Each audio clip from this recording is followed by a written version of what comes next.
Aujourd'hui, je vous propose une vidéo pratico-pratique sur le thème de la gestion du temps et des priorités. Ça répond à une demande des managers que j'accompagne qui est souvent au secours, je suis débordé, je fais quoi? Si le bateau prend l'eau et que vous écopez, que c'est long et dur d'écoper, la bonne solution par rapport à ça, c'est de boucher le trou pour que le bateau prenne plus l'eau. Et moi, ce que je constate, c'est que les gens que j'accompagne, ils se sont pas rendus compte qu'il y avait un trou où était la fuite, et donc ils écopent, ils s'épuisent. Voilà, proposition, prenez un temps off, prenez un temps pour réfléchir par rapport aux situations dans lesquelles il y a trop de charges, et se poser la question, non pas comment je la résous, comment est-ce que je vais courir plus vite pour éponger cette charge, mais d'où est-ce qu'elle vient et comment je peux la supprimer ou me débrouiller pour qu'il y en ait moins. La première catégorie d'idées que je peux vous soumettre, c'est d'optimiser à charge constante. Comprendre, on n'enlève rien, on délègue rien, tout ça, juste on garde les mêmes, c'est juste qu'on va déplacer les blocs de boulot à des moments où ils marchent mieux. Par exemple, vous n'êtes pas du matin, c'est simple, mettez pas les trucs qui nécessitent le plus de neurones, tout ça, le matin. Si vous avez des comptes rendus de réunion à faire et que c'est plus facile juste après la réunion quand c'est encore frais, les mettez pas 2 semaines plus tard, quand c'est plus frais, que ça met 2 fois plus de temps parce qu'il faut s'y remettre dedans. Voilà, c'est juste une sorte d'optimiser, de remettre les choses à un endroit qui marche mieux pour vous. Alors j'ai souvent aussi ah oui mais je vais être interrompu, je vais avoir des mails, je vais avoir des coups de téléphone, des gens qui vont venir me voir. Oui, dans un rôle de management, oui, c'est totalement normal. En même temps, vous avez du boulot de fond à faire, vous pouvez aussi vous en protéger. Ça peut être une décision de vous rendre indisponible à certaines plages de temps. Genre l'après-midi, 14-17 heures, porte fermée, internet coupé, enfin les mails coupés, et le téléphone coupé, voilà, je bosse sur les projets de fond. Pour me contacter, sauf urgence vitale, c'est un autre moment. Ça se décide. Une autre catégorie d'idées, pour optimiser le temps, c'est de supprimer des trucs. Une des pistes pour ça, ça peut être la loi de Pareto. Je sais pas si vous connaissez, ça dit que dans certains cas, pas tous, 80% des résultats viennent de 20% des actions ou des efforts. On peut revoir les chiffres, en tout cas, ça vaut pour tout ce qui est non linéaire. Si 20% de vos clients vous coûtent peu de temps et vous rapportent la majorité de votre chiffre d'affaires, et vous passez beaucoup de temps sur les 80% des autres qui vous rapportent peu de choses, il y a une optimisation très simple par rapport à ça. C'est de ne plus travailler avec les 80% qui vous coûtent tout votre temps et de bosser avec les 20% qui vous prennent pas beaucoup de temps et qui rapportent beaucoup d'argent. Simple. Donc voilà, l'invitation à travers la loi de Pareto, c'est de regarder qu'est-ce qui est le plus productif dans ce que vous faites et de supprimer les parties moins productives. Pour ça, il faut regarder un peu plus dans le détail, qu'est-ce qui produit vraiment un max de valeur et qu'est-ce qui en produit moins en comparaison. Et ce qui en produit moins en comparaison, on peut l'enlever. Un corollaire de ça, orienté agilité, en particulier pour les gens qui ont un trait perfectionniste, c'est d'y aller par étapes sur quelque chose de long. Je vous explique. Vous avez, je sais pas, un rapport à rédiger qui est assez costaud, qu'il faut, je sais pas, 100 heures pour rédiger.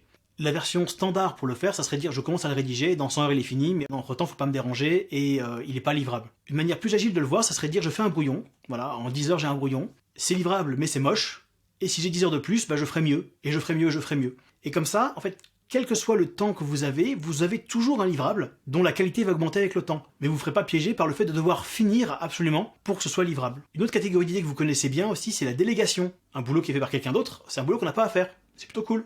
Et en même temps, voilà, souvent, les gens que j'accompagne, ils ont des réticences par rapport à ça. Non. Enfin, disons qu'ils ont délégué tout ce qu'ils pouvaient, mais il y a des trucs, non, je peux pas. Alors, dans les je peux pas, moi, je vous invite à regarder plus précisément. Parce qu'il y a des je peux pas, des bonnes raisons de je peux pas qui tiennent bien la route, genre, mon collaborateur a pas la compétence pour ça.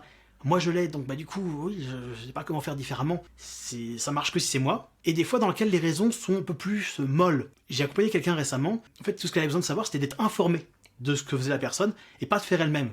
Donc du coup, au lieu de faire elle-même la tâche, elle a pu la déléguer sans souci du moment qu'elle était en copie des productions de la tâche en question. Voilà. Le cas idéal en termes de management, c'est le cas où vous êtes plus nécessaire en tant que manager. Les gens font le boulot, et vous organisez l'environnement pour que le boulot soit fait, que les gens fassent le boulot, mais ça passe plus systématiquement par vous.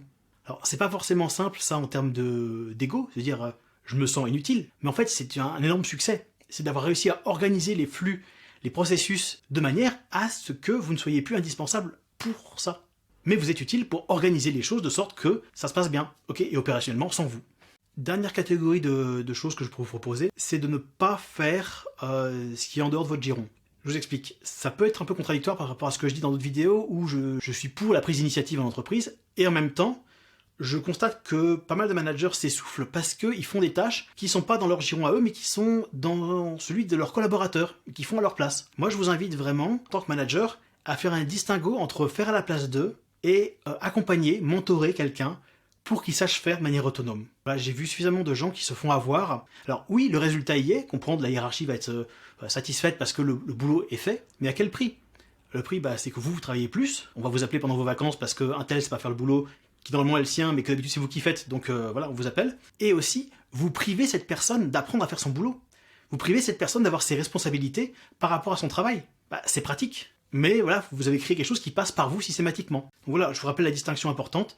Mentorat versus faire à la place d'eux. Oui, quand je mentor quelqu'un, il se peut que je lui montre un peu comment on fait. Mais l'idée n'est pas d'endosser ce rôle, moi, sur le long terme. Je vous dis pourquoi cette vidéo est importante pour moi, que je souhaitais partager ça avec vous. Parce que quand moi j'ai des gens en coaching sur cette thématique-là, souvent on est assez tard dans le processus. Comprendre, bah, j'en récupère certains même en burn-out, ou des fois leur couple a explosé parce qu'ils travaillaient trop. Donc mon invitation, c'est soyez attentifs aux signaux faibles. Il y a un côté qui est valorisé en plus dans notre société, c'est celui de se donner à fond, faire un gros rush de boulot, dire oui, je vais m'impliquer à fond, et pendant 3 semaines, je vais m'impliquer beaucoup plus parce qu'il y a besoin.